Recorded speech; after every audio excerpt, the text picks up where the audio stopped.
আসসালামু আলাইকুম সম্মানিত ভিউয়ার্স। আজকে আমি আপনাদের দেখাবো এক্সিস W3001 মডেলের কন্ট্রোলার আপনারা কিভাবে সেটিং করবেন। অনেকের বাসায় ছোট বাচ্চারা এটা আর কি টিপাটিপি করে এটার আপনার কন্ট্রোলারের যে সেটিং সেটা চেঞ্জ করে ফেলে, আপনারা পরবর্তীতে এটা ঠিক করতে পারেন না। তো আজকে দেখাবো কিভাবে আপনারা এটা সেটিং করবেন। তো এখানে দুইটা বাটন দেখতে পাচ্ছেন, একটা হচ্ছে উপরের দিকে যে অ্যারো চিহ্ন দেওয়া, আর একটা হচ্ছে নিচের দিকে দেওয়া। নিচেরটা দিয়ে আপনারা কমাবেন, উপরেরটা দিয়ে বাড়াবেন।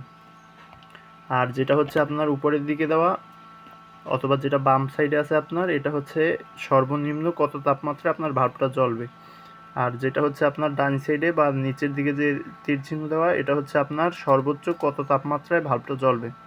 তো প্রথমে যদি আপনারা এটা একটা চাপ দেন বা চেপে ধরে রাখেন, তাহলে দেখবেন যে এই যে এটা এইরকম লাফাবে, তখন আপনারা এটা সেটিং করবেন।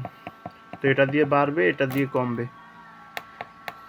তো আমরা ইনকিউবেটরের ক্ষেত্রে 37.0 রাখি, নিচে আর কি, নিচে 37.0 তাপমাত্রায় ভাল্বটা জ্বলবে। তো যখনই 37.0 আসবে তখন আপনার এটা ছেড়ে দিলে অটোমেটিক সেট হয়ে যাবে।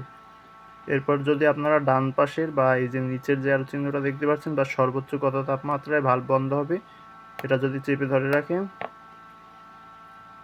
ধরে আপনারা ছেড়ে দেবেন, তাহলে কিন্তু এটা এরকম লাফাবে, তখন আপনারা এটা সেটিং করবেন। এই যে দেখতে পাচ্ছেন, এখানে আমরা সর্বোচ্চ সেট করি 37.7। তো এখন যদি আপনি ছেড়ে দেন, তাহলে কিন্তু এটা সেট হয়ে যাবে। তো আপনারা চাইলে এরকম খুব সহজে এটা সেট করতে পারেন। তো সকলে ভালো থাকবেন। আসসালামু আলাইকুম।